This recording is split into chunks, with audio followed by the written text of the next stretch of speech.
Why, hello there, gaming industry. I see, we're doing this game again. Let's kick this off with Kotaku journalists that are off their meds again. Dragon Age the Veilguard is free on PlayStation Plus, and they are going on the warpath because more people didn't play it. They went as far as to point out that EA said about 1.5 million people playing the game. Now, one must point out that this is not even close to Dragon Age Inquisition's launch numbers, that being from 10 years ago, while not being on Steam at the same time until June 2020, with its 12 million units sold. Mind you, sold, not players. There's a difference, and it's staggering. On top of it all, the numbers cited by EA don't mention how many of these 1.5 million people funded the game or got it for free if they were subscribed to Nvidia GeForce Now. And who's the madman behind the article, you ask? Kenneth Shepard, the journalist, and I'm using this term here loosely, is excited for people to play the game if they have PlayStation Plus, claiming it is a good RPG. All while this Twitter account is on protected status, but not his blue sky. You'd think I'm someone who would just point out how dumb this is and move on. But hey, I'll take a lesson from Kotaku and throw out my meds as well. Now, what does a person who complains about basic age restrictions that Blue Sky implemented and saying, and I quote, "God, this app never lets me have any fun," would know about video games? You can make of that what you will, considering Kenneth also called Elon Musk a pussy because he doesn't align with his agenda. And this is the moment where I have to point out Elon's statement that video game journalism is garbage. But hey, what do I know? I just want to play good games and not have an agenda forced on me. And if venting like this helps me get to that point, then I will continue screaming into the void all day, every day. Moving on, you'd think that making a game that looks great would be something that would bring praises. Normally it would, unless you're a game journalist. That is. And their next target, Clear Obscure Expedition 33, is an up-and-coming turn-based JRPG, and PC game journalists hate it already. What a surprise. Citing that the game is hard because you have to dodge, parry, and in some cases, jump over attacks, and admitting struggle whilst playing the game. On top of that, they claim that the healing is very limited early game and stated that they didn't want to worry about perfect timings during enemy turns and just want to plan and execute tactics. So you won't have fun, but don't want to have fun. Nice. I wonder what tactic requires you to let your opponent hit you in the face with full force. But hey, in hindsight, this boils down to skill issues and not fitting their agenda. I know, shocker.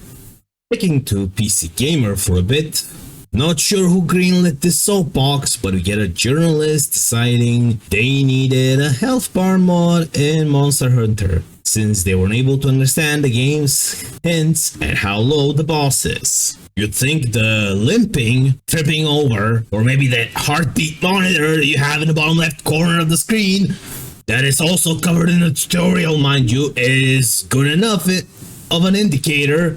But it looks like somebody did not pay attention during the tutorial.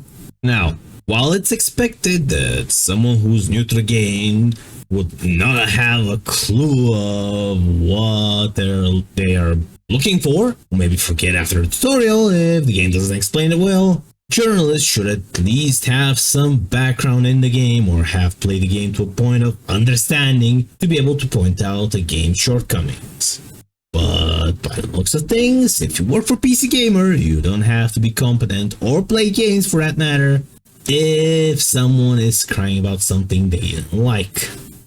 I never thought I would agree with comments on Twitter, but hey, at least they're not hiding comments as of writing this. So, the person running their Twitter account, you have balls. One more time, sticking with PC Gamer, their journalists can't keep their mouths shut by the looks of things. We have another banger in the form of a white knight trying to defend Avowed, because it doesn't matter that the NPCs don't properly react to what players do in their presence.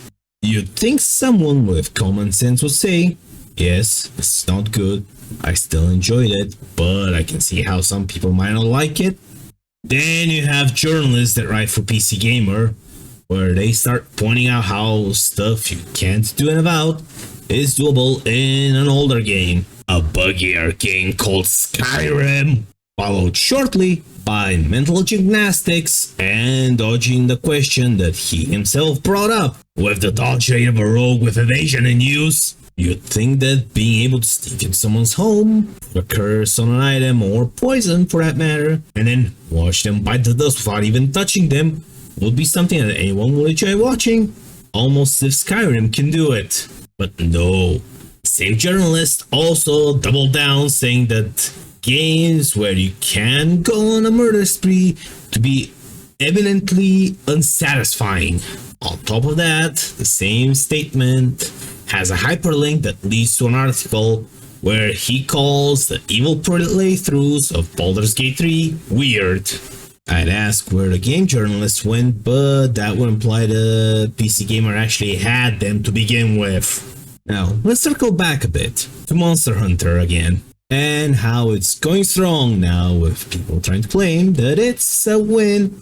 The game is promoting a non-binary voice actor, while other quote-unquote players being angry that Monster Hunter Wilds is destroying their character's identity. The gender identity folks. Why are they trying to make a normal process into a statement fitting their narrative? While failing spectacularly, might I add. Same time on Twitter, these people kept on tagging people into the situation. Tagged Grums, well, he, amongst other people, pointed out the obvious. It's not about hating people who are different from us, it's about hating forced inclusivity and DEI. Modders, on the other hand, had a blast with the PC port.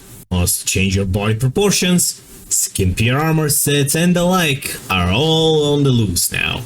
Naturally, the same dipshits on Twitter decide to collectively shit their pants. People like this are in constant need of a reminder that mods don't affect other people's experiences. Oh, brother.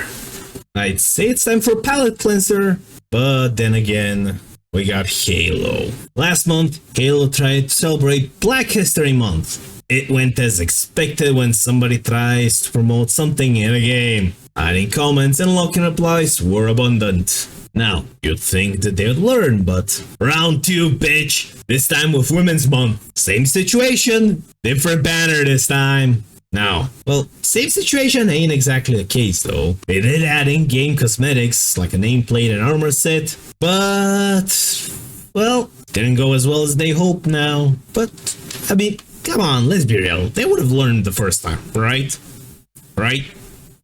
Moving forward, we got Square Enix, proving once more that they don't know what to do with their IPs. The director of Final Fantasy Rebirth stated they're going to be making games under the guidance of ethical reviews instead of allowing the team freedom they need to make the games. It's a bold strategy, Cotton. Let's see if it pays off for them. Sounds like the J in RPGs is going out the window with Square all this in an attempt to avoid their works becoming a source of negativity. Will somebody tell them? Looking back at March 2022, there were job listings from Square for their ethics department that focused on discriminatory, prejudicial, and/or offensive content. This was brought up by a Twitter user, DragonMaster_X, account since has been deleted, who highlighted a staff interview for Mari Tanabe, where in the 2016 hire noted that she works the company's quality control department and takes pride in, and I quote, The results of my work is that users can play to the end without any discomfort. Oh, brother. If that's not dumbing down your writing team, then I don't know what that is. Now, speaking of dumbing down, we do have one hell of a dumbed down stinker here. We got Lost Records going down the drain while an entertainment lawyer is losing his marbles. Or marbles. Don't really know, don't really care. It's fun. The lawyer went on a spree going about how to support a failed game and other games like it by buying it full price, buying the deluxe edition, playing the game, and getting other people to buy it and play the game. The same person also claimed that anything other than the things he mentioned matters little, essentially claiming artists, fan stories, etc. don't matter for the production's lifespan and don't indicate a healthy community for the game. Which is the total opposite, by the way. Now, to give the guy some credit, he was spot on about something, and I quote, "You can't afford to alienate the consumer spending hundreds a year on your IP. As the saying goes, stop clock is right twice a day." Now, if only developers stopped doing the exact same thing this guy was complaining, and not focusing on the quote-unquote modern audience, that small to non-existent piece of the market, they probably wouldn't be in this situation. Now, that's under the assumption that the games are good. And to cap that all off, we're going to Steam forums, where people that don't like the game and the moderators started a war. Lies are being hidden, specifically those criticizing the game. Now, the best part? Forums are full of people making fun of the game and calling out the nonsense that it is. There is a post there pointing out that people aren't even pirating it. Imagine, people who break the law don't want to play your game. It's gotta be embarrassing, and it doesn't really cost anything to pirate it. Well, at least do get caught, but that's another story. Now, on something good, but then again, I'll believe this when I see it, where I think the CEO of BlackRock sent an email to the entire company dropping DEI while also stating delivering for clients requires attracting the best people from across the world. End quote. I would believe it, but considering this is what BlackRock focused on for a good while now, sending this email to me screams we won't cover our asses while making money. And as someone who's used to corporate BS, and when you take into consideration that this comes on the heels of changes to the US legal and policy environment, this points to the changes being made as solely to avoid legal repercussions. Now, let's swing into Sony's camp. Looks like they took it behind the barn and shot it. That's the fate of Ballistic Moon Studio after the remake of Until Dawn, or the better late than cash grab if you prefer it that way, failed to sell. Considering Sony said they might give them more funding, and then next the studio says all you need to know about the state of the game. When you look at the final product, you can see why Ballistic Moon went the way of the dodo. A slightly higher graphic options, they made it available on PS5, and a little bit of extra content in the form of collectibles, interactions, and the prologue getting reworked. Considering the game is a movie disguised as a game, this was a bold choice to remake from both Sony and Ballistic Moon. And this time, it didn't pay off. Now, in the not so surprising news, Wings Interactive strikes again. Gothic Therapy once more brings them to light. This time with discovery that Audrey Lieprints admitting that Landfall gives them money. You think that this was all, but wait, there's more. The reason Wings Interactive was made is to push a reactionary agenda, all because of the quote-unquote evils of Gamersgate. Now, I'd ask what the evils of Gamergate were, but then again, we all know the story right now. So, let's not dwell on that for now, but what we can dwell on is that once more, they nuked the list of games they worked on and their executives the moment they were exposed. Shocker! It's like they hate watching Gothic Therapy or something. That will not stop people, however, as you can't completely remove everything from the internet. Gothic Therapy also discovered that Audrey Lightprince has ties to the government and sits on multiple government funding boards. That alone is a red flag of what could be happening on top of what was uncovered so far. With that and Audrey's other game studio, the Game Bakers, receiving funds from the French government, the prospect of them making a good game instead of throwing out DI slop is slim. Now, on some better news. Hazelight Studios, the developers behind A Way Out, Brothers, Tale of Two Sons, and It Takes Two, released the first good game published by EA in a long while. Split Fiction came out, and as of writing this, the game sits on a user score of 8.3 on Metacritic.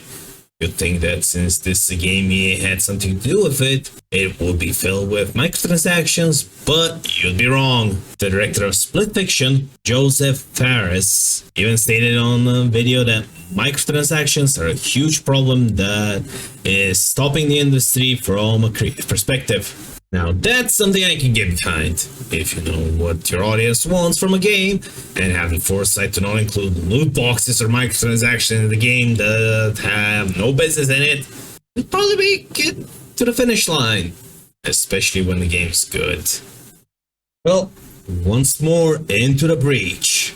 Pipeworks Studios stated their priority is to force DI into their games because it aligns with their company's aspects, all the while doubling down with it being stated on their LinkedIn job postings.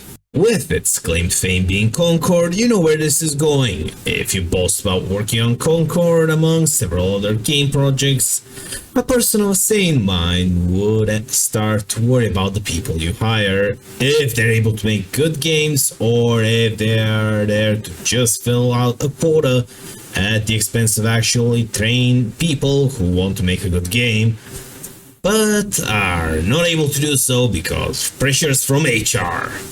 Now, for the main course, this week, Ubisoft making fool of themselves yet again. But Ubisoft can't catch a break this week, especially with the release of the 18-second video showing off Yasuke's ability to kick.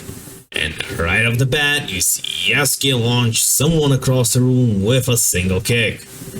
Now, if I didn't know any better, I would say the 80s want their slapstick comedy back, Ubisoft.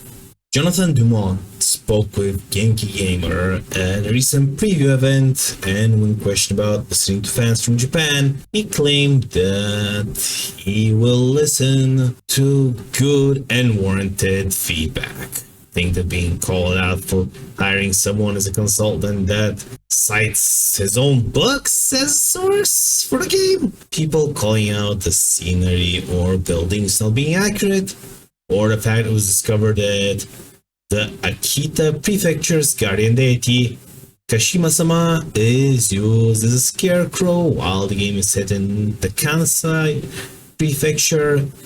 If that's not warranted, I don't know what is.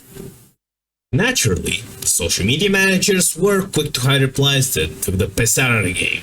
Someone with common sense would think that they hate both their community and Asians after seeing the game, and what happened so far, every time they put out a promotional material, it manages to piss off the community and get the culture wrong.